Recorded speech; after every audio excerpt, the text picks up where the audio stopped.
wahlul 'uqdatam min lisani yafqahu qawli.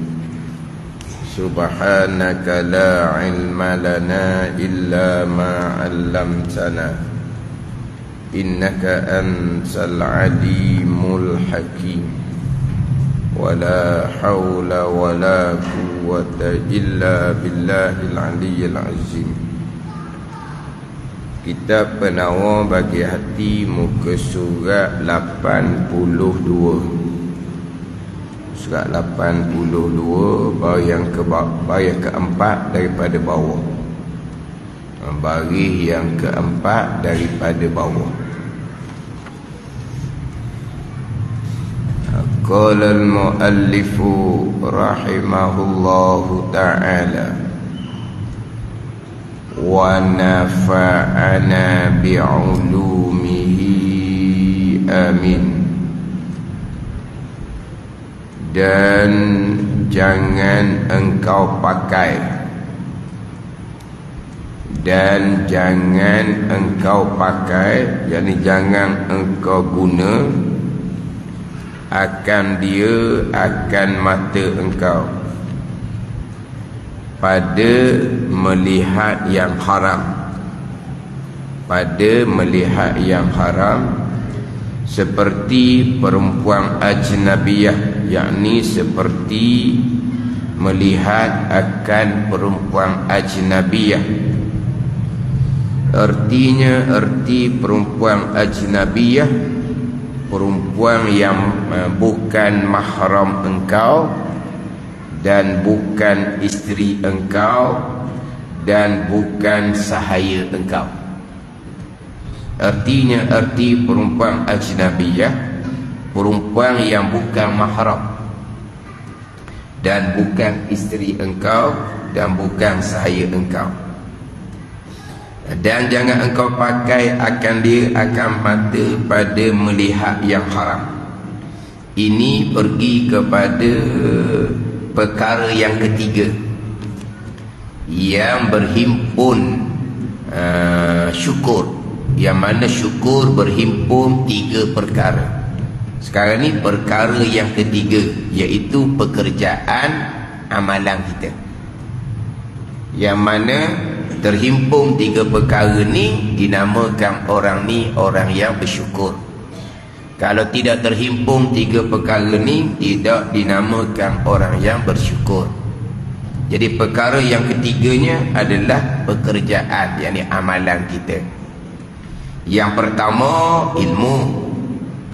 Ilmu bahawa mengetahui engkau segala-gala perkara adalah nikmat daripada Allah Subhanahu wa ta'ala, walaupun pada zahirnya datang daripada selain daripada Allah Subhanahu wa ta'ala, tapi hakikinya kesemua tu datang daripada Allah, bukan datang daripada makhluk Allah Subhanahu wa ta'ala. Zahir nikmat tu datang daripada makhluk Allah Subhanahu wa ta'ala. Itu hanya asbab jua. Hakikinya semua nikmat yang ada datang daripada Allah Subhanahu wa ta'ala. Itu yang pertama. Dia pembicaraan sifat-sifat hati ni, dia memang berkait dengan hati juga, iaitu berkait dengan iman, berkait dengan akidah. Sebab itulah besarnya penekanan berkaitan dengan hati. Yang pertama, di hatilah tempat letaknya iman, di hatilah tempat letaknya ma'rifah, dan di hatilah juga tempat letaknya sifat-sifat mahmudah. Jadi permulaan agama iman, tempat letaknya di hati. Kemuncak agama pun letaknya di hati.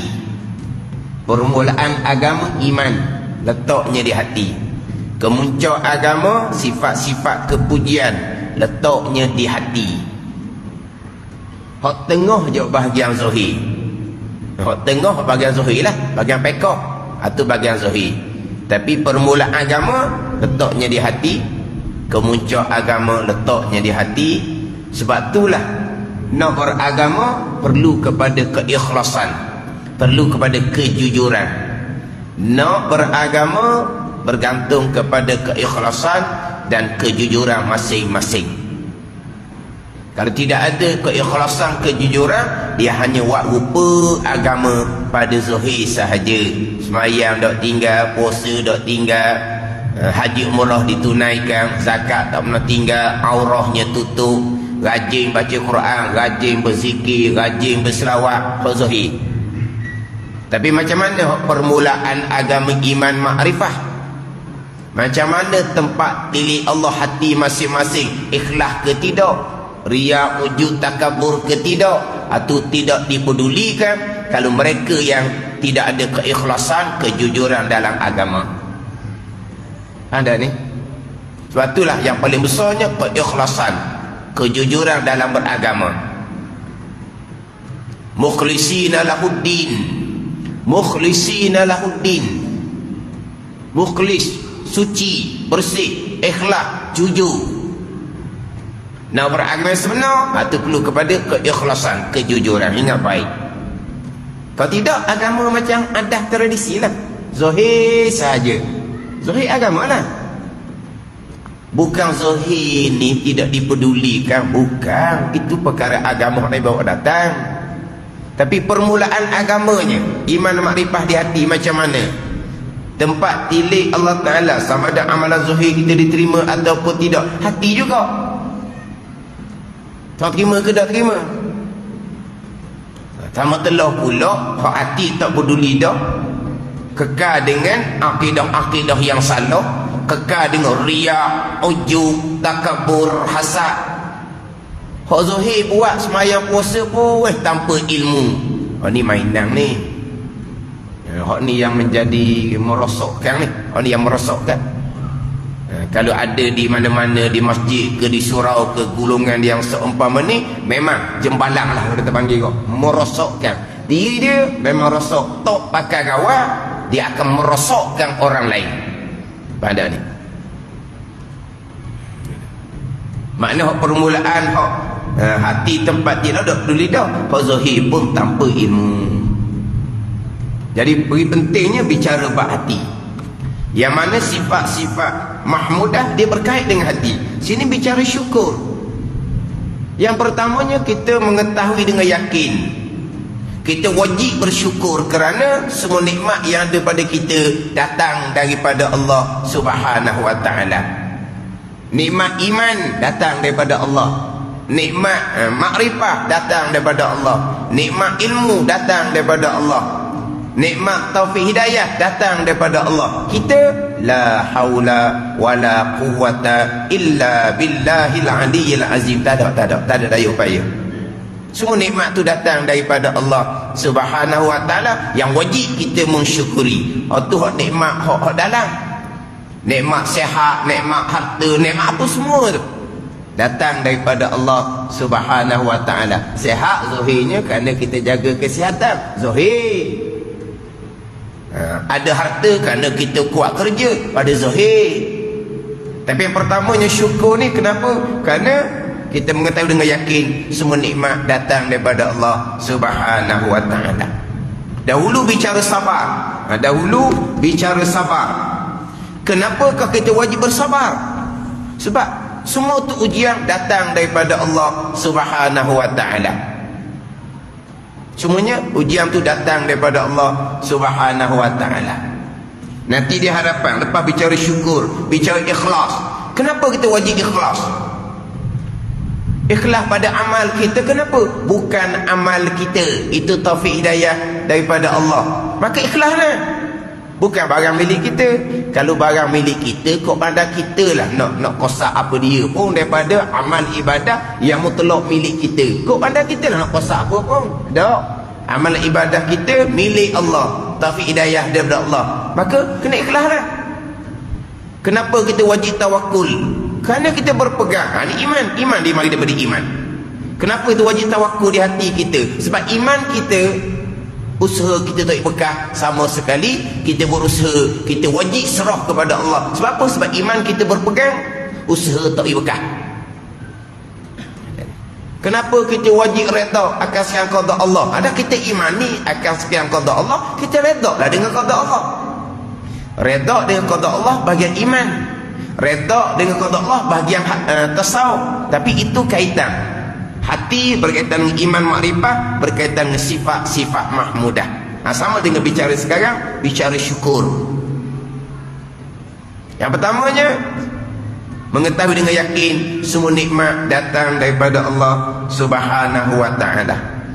Itu perkara yang pertama. Perkara yang kedua pula, baca mengelupahnya, kita suka cita dengan Allah Ta'ala yang nikmat kepada kita, serta kita membesarkan akan Allah Subhanahu wa ta'ala dan menghina akan diri kita. Kenapa kita menghina diri kita? Tak ada apa di kita ni. Ada di kita ni Allah yang beri nikmat. Kita gembira dengan Tuhan yang beri nikmat. Kita membesarkan Tuhan yang beri nikmat, bukan membesarkan diri kita yang lemah, yang hina, yang hanya menerima nikmat daripada Allah Subhanahu wa ta'ala. Itu kelakuan, sikap. Yang kedua, ni orang bersyukur ni. Ni yang ketiga. Lengkap tiga ni, bersyukurlah dipanggil. Yang ketiga ni pekerjaan. Yang ketiga ni amalan. Pekerjaan, amalan. Pekerjaan bahasa Melayu, amalan, amal bahasa Arab tapi jadi bahasa Melayu juga. No. Pekerjaan, amalan. Amal tu pekerjaan lah. Apa dia pekerjaan? Apa dia pekerjaan? Iaitu bahawa engkau pakai segala nikmat pada yang disuruh Allah Ta'ala, dan tiada engkau pakai, tiada engkau guna nikmat pada yang dilarang dia. Mana contoh mengelupas? Pakai segala nikmat pada disuruh. Setiap engkau pakai, engkau gunakan mata engkau pada melihat akan Quran dan kitab hadis dan kitab ilmu yang bermanfaat. Pekerjaan amalan tiada pada dilarang. Mana pada tiada dilarang? Dan jangan engkau pakai akan mata pada melihat yang haram. Itu dia. Jadi pekerjaannya apa? Pekerjaannya bahawa engkau pakai, engkau guna segala nikmat itu pada disuruh. Contohnya, guna mata melihat Quran, kitab hadis, kitab bermanfaat. Tiada engkau pakai pada yang dilarang. Contohnya, dan jangan engkau pakai akan mata pada melihat yang haram. Itu contoh. Guna segala nikmat pada yang disuruh oleh Allah Ta'ala. Tiada gunakan segala nikmat pada yang dilarang. Syukur tu. Syukur. Jadi datangkan contoh dengan mata. Samalah mata, telinga, lidah. Apa nikmat yang ada pada kita ni, pakai guna pada yang disuruh oleh Allah. Jangan pakai, jangan guna pada perkara yang dilarang oleh Allah Subhanahu wa ta'ala. Dicontohkan dengan mata, mana melihat akan Quran dan akan kitab hadis dan kitab ilmu yang memberi manfaat. Quran, hadis, sumber agama. Ilmu-ilmu ni disusun oleh ulama yang dipungut, yang diambil daripada sumber agama Al-Quran dan hadis Nabi sallallahu alaihi wasallam. Ulama yang memecahkan daripada Al-Quran dan hadis pergi pada ilmu tauhid. Daripada Al-Quran dan hadis pergi pada kitab fiqh yang berasingan daripada kitab tauhid. Daripada Quran dan hadis pergi pada kitab tasawuf yang berasingan daripada kitab fiqh pula. Ulama yang susun. Di awal Islamnya direct pada Al-Quran dan hadis. Kemudian ulama yang membahagikan, ulama yang menyusun pula. Sumbernya Al-Quran dan hadis. Kalau sumber bukan Al-Quran dan hadis, dia tidak panggil agama. Kalau ilmu yang tidak sumbernya Quran dan hadis, dia tak panggil ilmu agama. Macam ilmu tasawuf ni lah. Ilmu tasawuf ni terdahulu membicarakan muqaddimah ilmu, sudah membicarakan tempat ambilan ilmu adalah Al-Quran dan hadis. Istimda' dia, tempat ambilan dia Al-Quran dan hadis. Betul, ini dipanggil ilmu syariah, ilmu agama. Tasawuf rekaan ulama. Rekaan ulama bukan ilmu agama. Itu ilmu agama ciptaan manusia lah pulaknya. Jadi bukan rekaan ulama, karangan ulama. Memang karangan ulama, semua karangan ulama belaka. Kitab tafsir karangan ulama, kitab hadis karangan ulama, semua karangan ulama.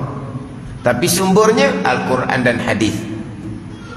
Quran dan hadis. Kalau pergi pada ilmu pula ulama yang menyusun daripada Quran hadis kepada kitab-kitab yang berasingan, tauhid, fiqh, tasawuf, kitab yang besar, kitab yang pertengahan, kitab yang permulaan. Ini ulama susun untuk memudahkan kita. Kemudian ulama Melayu kita pula, orang Melayu kita ni kitab-kitab Arab hak asal tak pandai, dijawikan pula. Dia tulis kot bahasa Melayu, dijawikan pula. Ada ni Jawi tak pandai pula. Ada pula orang Rumi kan, Rumi pula. Lepas tu nak ikut mana lagi? Nak elok kat mana lagi? Ada ni Jawi Arab tak pandai, ulama Melayu kita buat Jawi. Jawi tak pandai, orang kemudian alih kepada Rumi. Nak ikut mana lagi? Nak elok kat mana lagi? Susun molek je. Susun molek itulah nak dapat pula kitab ilmu yang memberi manfaat. Ilmu yang memberi manfaat. Dalam kitab Penobak Hati ini sentiasa sebut ilmu yang memberi manfaat. Ilmu yang memberi manfaat. Dalam kitab membicarakan ilmu agama. Dalam kitab membicarakan ilmu agama, memberi manfaat lah. Kenapa disifat dinaatkan dengan yang memberi manfaat? Nak mengeluarkan ilmu yang tidak beri manfaat. Ilmu agama tapi tak beri manfaat. Nak bermakna ilmu ni lah. Dalam kitab Ihya Ulumuddin disusun molek. Nak dapat ilmu yang bermanfaat, kitab Ihya Ulumuddin kitab besar. Kitab pertengahannya kitab Minhajul Abidin. Dalam tu disusun bab ilmu. Macam nak dapat ilmu yang memberi manfaat? Macam mana nak dapat ilmu yang memberi manfaat? Nak dapat ilmu yang bermanfaat, ikut susunan kitab Minhajul Abidin, mengikut kaedah perjalanan ilmu pengajian pondok. Ilmu pengajian pondok mengikut jalanan kitab Minhajul Abidin. Daripada susunan kitab Minhaj itulah baru dapat ilmu yang memberi manfaat. Ada ni. Kalau kita kecil sikit kok, kitab Hidayatus Salikin. Kitab Hidayatus Salikin. Kalau kita jauh yang kecil. Di dalam tu dimulai dengan mukaddimah pada ilmu, permulaan. Dia ada bicara bab ilmu. Dimulai dengan ilmu yang memberi manfaat. Mana ilmu yang memberi manfaat? Ilmu yang menambah kamu takut akan Allah Subhanahu Wa Taala. Dengan yang pertama-tamanya mengenal akan Allah lah, baru timbul takut akan Allah Subhanahu Wa Taala. Mana lagi ilmu yang bermanfaat? Ilmu yang mana menambah pengetahuan, menambah pengetahuan dalam melakukan amal ibadah. Kita nak semayang, mana ilmu manfaat? Ilmu bab semayang. Itu ilmu yang memberi manfaat. Ilmu yang manfaat laginya, ilmu yang mana engkau mengetahui dengan dia akan sifat-sifat hati yang membatalkan pahala ibadah. Itu ilmu manfaat. Ilmu tasawuf. Mana ilmu yang manfaat? Ilmu yang memperlihatkan akan kecelaan pada dirimu. Itu ilmu bermanfaat. Ilmu yang mana memperlihatkan akan kecelaan yang ada pada dirimu. Itu ilmu bermanfaat. Bukan nak dapat cela orang lain. Nak dapat kecelaan pada dirimu sendiri, keaiban dirimu sendiri. Itu ilmu yang memberi manfaat.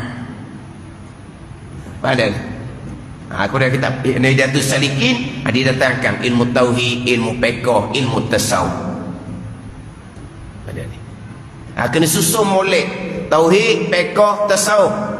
Kemudian nak dapat ilmu manfaat pula, kena jaga dia punya keutamaan. Nak fokus hak mana dulu? Nak belajar tauhid, nak fokus hak mana dulu? Nak belajar fiqh, nak fokus hak mana dulu? Nak belajar tasawuf, nak fokus hak mana dulu?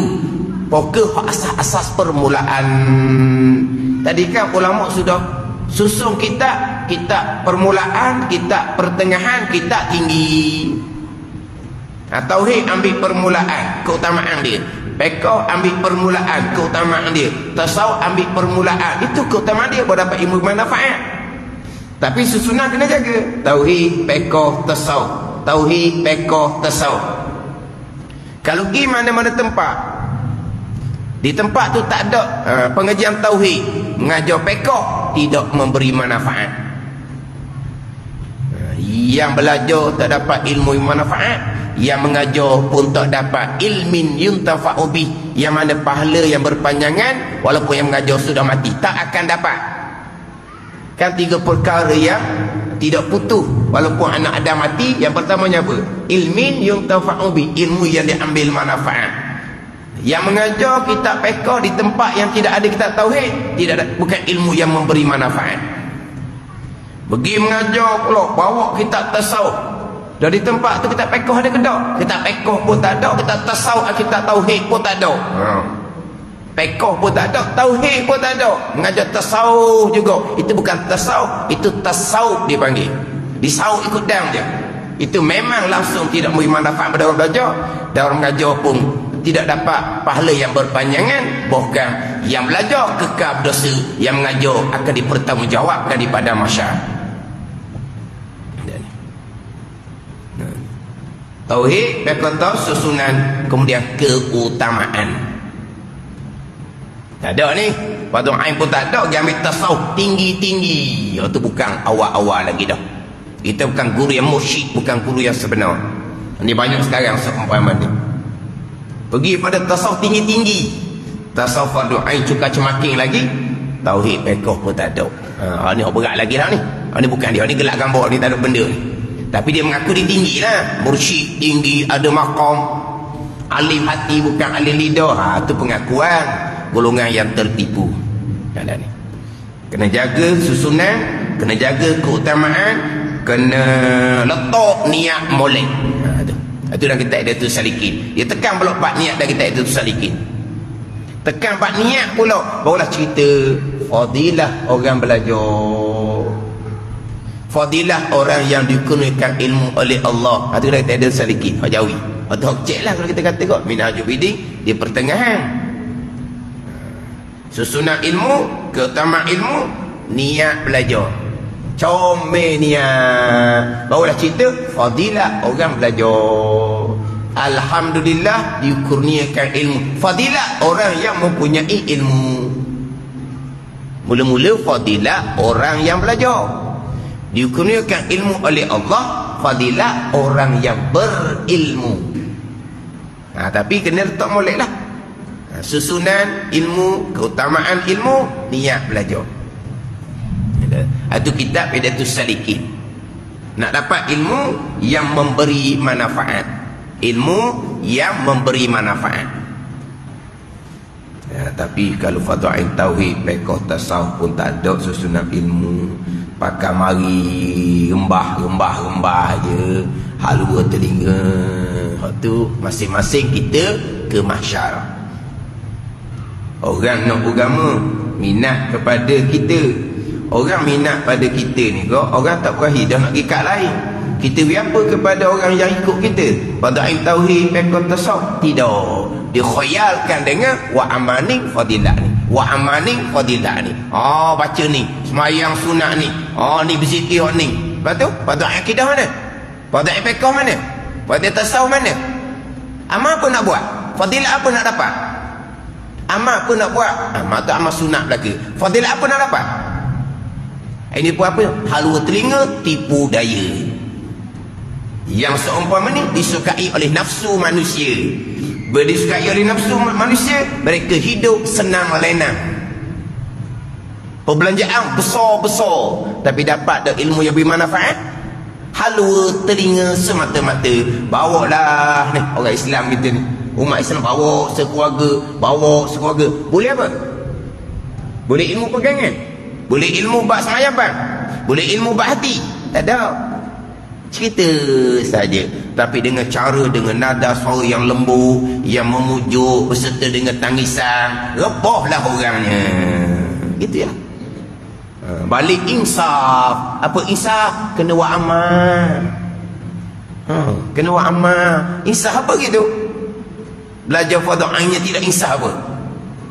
Apa? Tertipu. Ni sekarang ni Pak Nabi kata khutabaul fitnah. Tukang-tukang ceramah yang mencelarukan akan agama.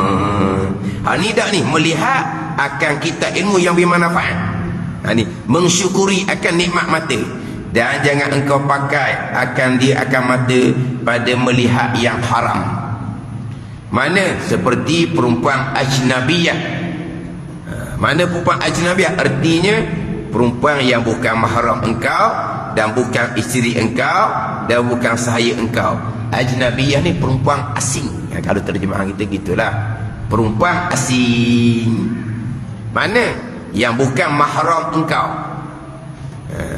Mahram lah, bukan muhrim. Mahram. Dia mahram yang haram nikah. Mahram haram nikah. Muhrim ni orang yang mengerjakan ihram. Mekah ni muhrim. Di Malaysia tak ada muhrim. Ada muhrim? Tak ada. Muhrim tak ada di Malaysia. Muhrim ada Mekah. Kalau tanya kita mana? Ni muhrimnya? Tak. Muhrim nanti kita pergi Mekah muhrimnya. Muhrim orang ihram Mekah ni. Malaysia mana ada muhrim? Mahram lah orang haram nikah. Perempuan yang haram dinikahkan. Mahram ni sama ada dengan nasab, keturunan. Mahram ni sama ada dengan radha'ah, susuan. Mahram ni dengan sebab musaharah, berambil-ambilan, menantu ke mertua ke, itu mahram. Tapi kita sebut muhrim. Dia kena jangan duk membalah benda ni. Sebab mahram bahasa Arab, muhrim bahasa Melayu. Apa masalahnya? Tak ada. Salah muhrim orang ihram. Awak cakap Arab ke cakap Melayu? Awak cakap Arab ke cakap Melayu? Cakap Melayu. Cakap Melayu, muhrim tu bahasa Arab sebut mahram. Dah mahram lah. Awak cakap Arab. Dah saya muhrim sebab saya orang Melayu. Dah kalau sebut mahram boleh lah bahasa Arab. Bersalahnya. Sebut muhrim boleh lah bahasa Melayu. Muhrim orang ihram tu muhrim bahasa Arab, kita muhrim bahasa Melayu. Oh dah balah tu. Tak ada. Pada dia. Tu bahasa pada dia. Lurah. Tak kerti bahasa. Tak kerti bahasa pula. Dah lahir dah. Kurang jauh tak kerti bahasa tau. Tak kerti bahasa Melayu, bahasa Arab. Bahasa Arab mahram. Bahasa Melayu terjemah muhrim. Tak ada apa pun. Cuma jadi sumbang mahram. Kenapa sumbang mahram? Kenapa tak sumbang muhrim? Kan? Muhrim. Lepas tu kenapa tidak sumbang muhrim? Sumbang muhrim ke sumbang mahram? Sumbang mahram. Kenapa tak sumbang muhrim? Orang sekolah budak ni akak bahu. Tu kena tanya dewan bahasa tau. Betul lah muhrim tau. Muhrim. Bila berlaku perkara antara muhrim ni, jadi sumbang mahram, bukan jadi sumbang muhrim jadinya. Tu kok tak ada masalah. Tu bab bahasa, tanya pihak bahasa lah. Tapi kalau betul dengan bahasa Arab mahram, muhrim tu bahasa Melayu. Kalau bahasa Arab muhrim dengan makna orang yang ihram. Jadi melihat perempuan ajnabiyah ni, ini melihat yang haram. Perempuan ajnabiyah ni yang haram kita lihat, walaupun perempuan ajnabiyah ni tua geta dah sekalipun. Faham tak ni? Haram melihat perempuan ajnabiyah kerana syahwat. Bukan kerana syahwat. Bukan kerana syahwat. Hak kerana syahwat dahulu. Dahulu. Hak kerana syahwat dahulu bukan melihat perempuan ajnabiyah. Yang kerana syahwat dahulu, mana dahulu bicara bab mata. Dahulu bicara bab mata. Bicara bab mata. Muka surat 6. Muka surat 6. Melihat yang haram. Tu atas sekali ya. Melihat yang haram. Seperti melihat perempuan yang lain daripada isterinya dan sahayanya dan mahramnya. Melihat perempuan haram hukumnya. Dan seperti melihat akan muda belia. Dia pun tak ada. Dia kalau dah kitab lain, melihat akan muda belia jika ada keinginan. Itu biasalah kitab. Kitab ni kita melihat perempuan yang lain daripada isterinya. Orang mah yang lain daripada isteri. Dan sahayanya, hambanya dan mahramnya. Orang mah lah. Dan seperti melihat akan muda belia. Tapi dia tak ada qaid di sini. Biasanya melihat perempuan ajnabiyah haram semata-mata. Tak qaid, tak ada syarat kata haram lah kalau ada keinginan. Kalau tak ada keinginan tak haram. Ada. Yang qaid ada keinginan, dan seperti melihat akan muda belia haram jika ada keinginan. Ingat tak muda belia ni? Muda belia wanis apa? Belia lelaki, belia wanis perempuan. Dah. Ni muda belia ni bukan perempuan ni. Muda belia ni laki-laki yang belum tumbuh misal dan janggut. Dia panggil amrak. Yang mana amrak ni terkadang amrak jamil dia panggil. Budak lelaki yang comel, putih macam orang perempuan, bibir merah semula jadi, bukan merah bubuh ginju. Hak ni bahaya. Ni bahaya. Muda belia ni bahaya. Tapi bahaya ni bukan disebut orang Melayu.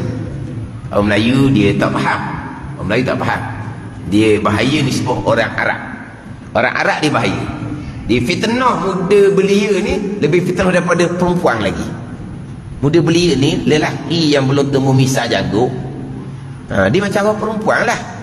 Lepas tu comel pula, budaknya putih, bibir merah. Ni dia fitnah lebih besar daripada melihat perempuan betul-benar lagi.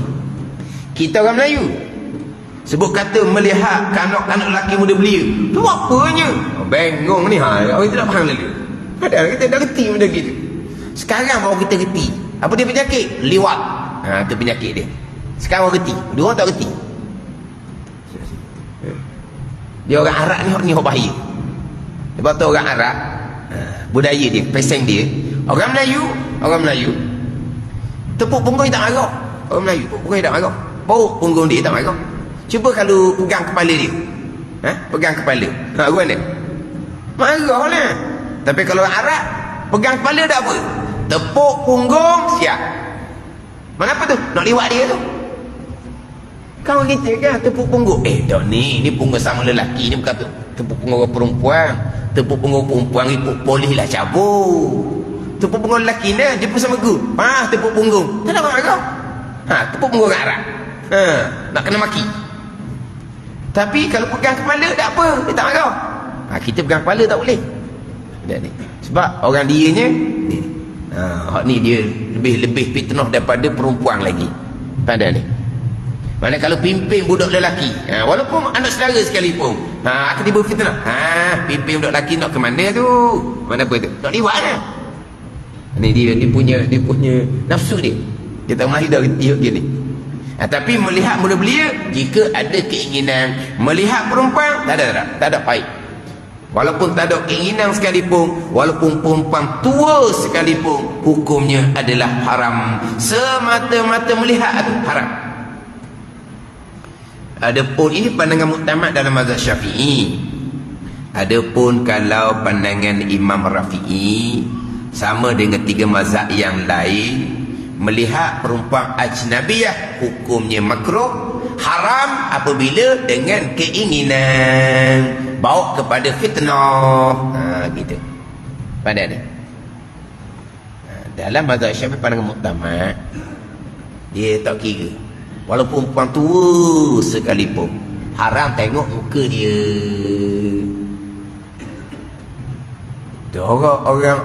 Orang lelaki je ke haram tengok muka perempuan? Sesama saja.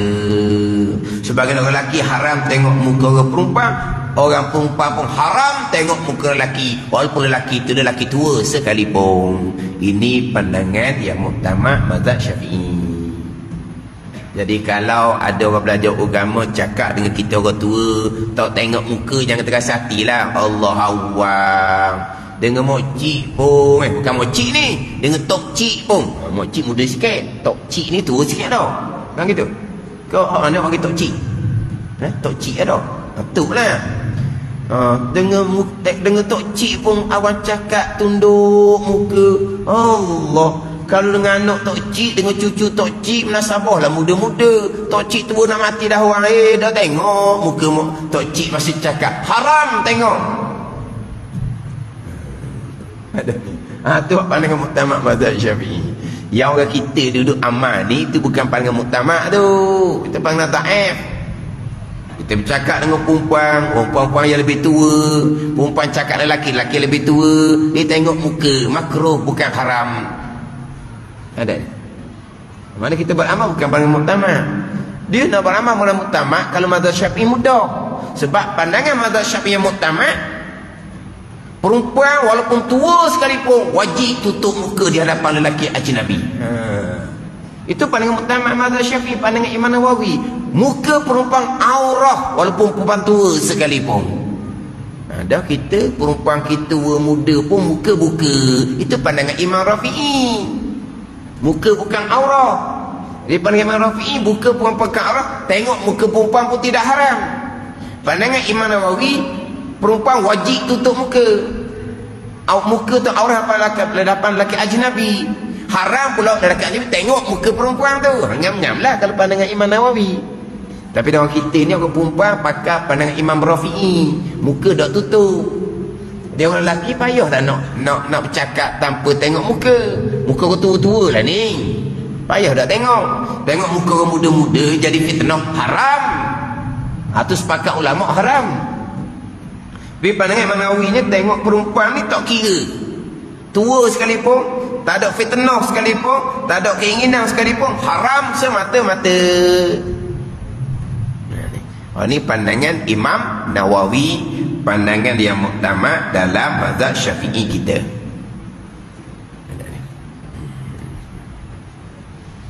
Payahlah sikit dah kalau pakai pandangan yang muktamad. Atas masing-masing lah, atas masing-masing. Cuma jangan pelik lah, jangan pelik kalau bercakap dengan tua, belajar agama duduk pondok contohnya, dia tunduk pandangan dia. Mana orang tua ni terasa hati, budak buat gini, masa awang kecil-kecil moci basuh kecil awangnya, dia ukit lagi tu pula dah. Awang kecil berok tu moci yang tekan basuh, tahu tengok muka moci, cakap tunduk je. Gitulah orang tengok orang. Sebab apa? Haram melihat perempuan ajnabiyah walaupun tua sekalipun. Ni syukur nikmat, ni syukur nikmat mata. Malaikat lah tadilah pandangan Imam Rafi'i. Pandangan tiga mazhab lainnya, melihat muka perempuan tidak dihukumkan haram apabila timbul fitnah. Ini bagi hukum pekoh lah.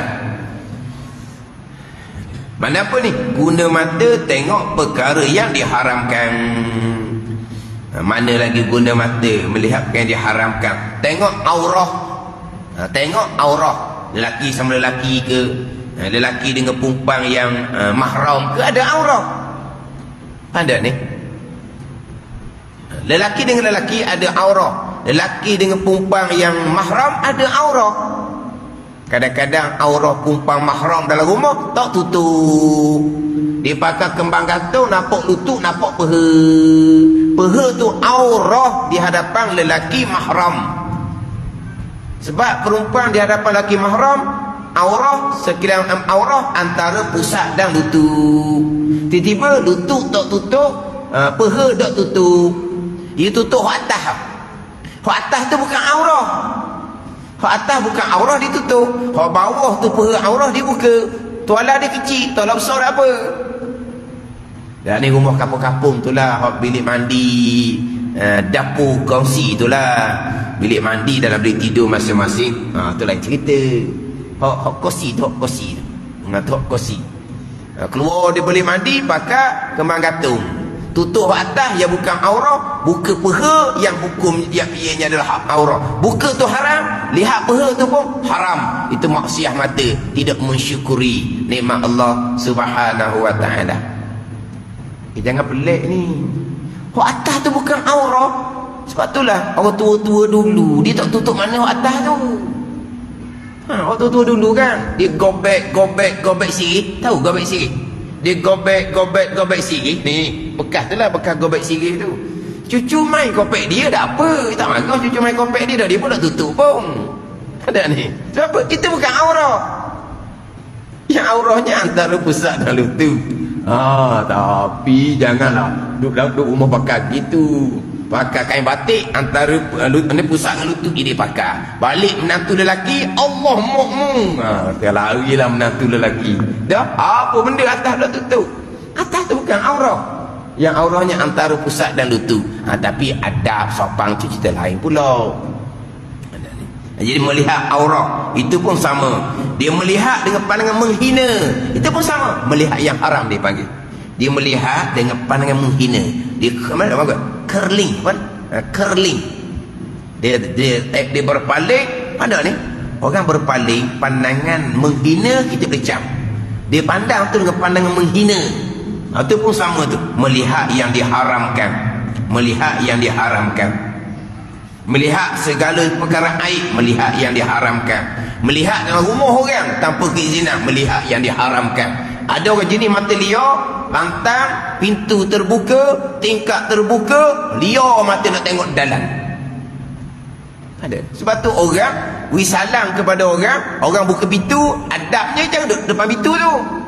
Nampak storey pakai dapur dia, duduklah di tepi. Ada ni.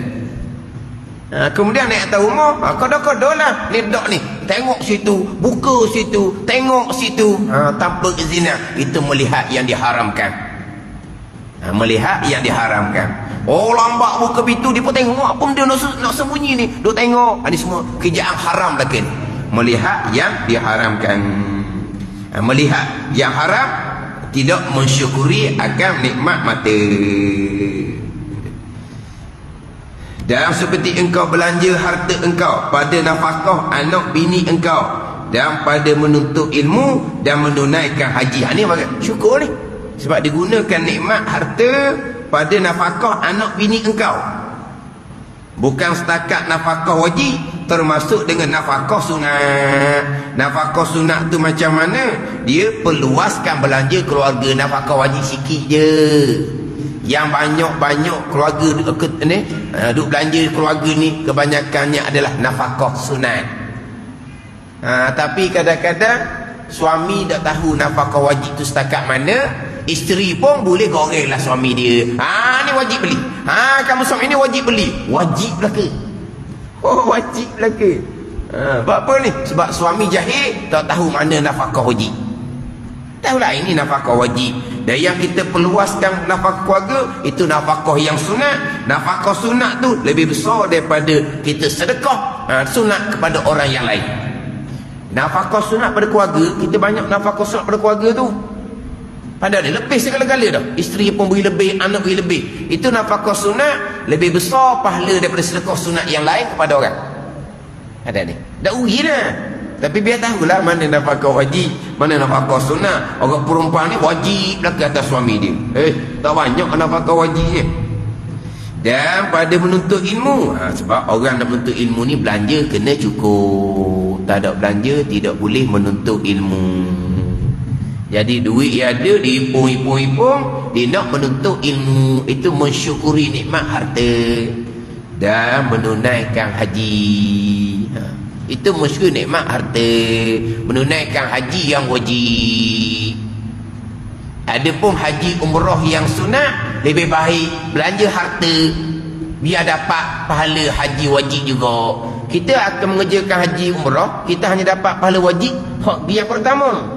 Kalau yang kedua, hanya dapat pahala haji umrah yang sunat. Kenapa kita nak pahala haji umrah yang sunat? Kita yang kedua pun kita nak dapat pahala haji umrah yang wajib juga. Kita belanja macam mana? Belanja haji kepada adik-beradik kita pergi Mekah kali yang pertama. Mereka dapat pahala haji umrah yang wajib. Kita yang beri belanja ni pun dapat pahala haji umrah yang wajib. Pergi dulu pahala haji umrah yang wajib. Duit ada ni kita beri ke adik-beradik kita pergi pula. Kita boleh pahala haji yang wajib. Ada lebih lagi, beri kepada adik-beradik lain. Pergi pula boleh pahala haji umrah yang wajib kali yang ketiga, kali yang keempat. Ni kalau orang cerdik. Tapi nafsu dah jadilah. Duit aku kenapa nak beri ke dia? Itu nafsu.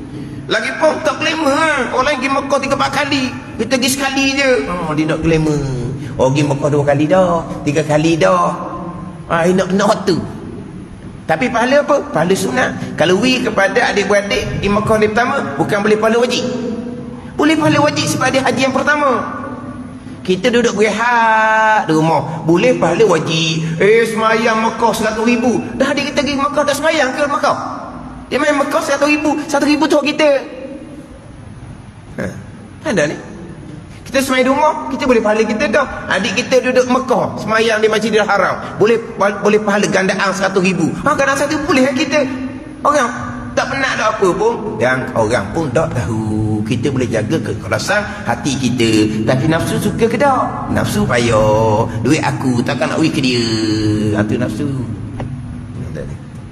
Itu belanja harta pada menunaikan haji. Tiada engkau belanja harta pada maksiat seperti judi dan loteri dan ekor dan minum arak. Loteri, ekor, hal lain ke? Loteri dengan ekor. Tulis je tau. Bukan ekor dia tulis tau. Loteri, ekor, nombor ekor tu ke ekor ke apa sini? Ekor lah. Judi lah, judi. Kan depan tu judi, loteri judi, dan ekornya judi juga, dan minum arak. Mana jangan belanja harta pada perkara maksiat. Belanja harta pada maksiat dipanggil tidak mensyukuri akan nikmat harta. Dan ketahui olehmu bahawasanya tiada sempurna syukur itu, mereka syukur mereka yang meluaskan Allah Ta'ala akan dadanya, yakni akan hatinya, akan dadanya. Hak Jawi baru macam mana? Adanya. Hak Rumi akan adanya. Dada, akan dadanya, yakni akan hatinya. Wallahu a'lam. Bismillahirrahmanirrahim. Alhamdulillahirabbil alamin. Wassalatu wassalamu ala sayyidil mursalin wa ala alihi wa sahbihi ajma'in. Allahumma ftah alaina futuhal arifin. Allahumma allimna ilma akadamin wa fahimna famas sabiqin warzuqna ruqat talibin. Allahumma zidna ilman wa alhiqna bis salihin. Wa sallallahu ala sayyidina Muhammad wa ala alihi wa sahbihi wa sallam. Walhamdulillahi rabbil alamin.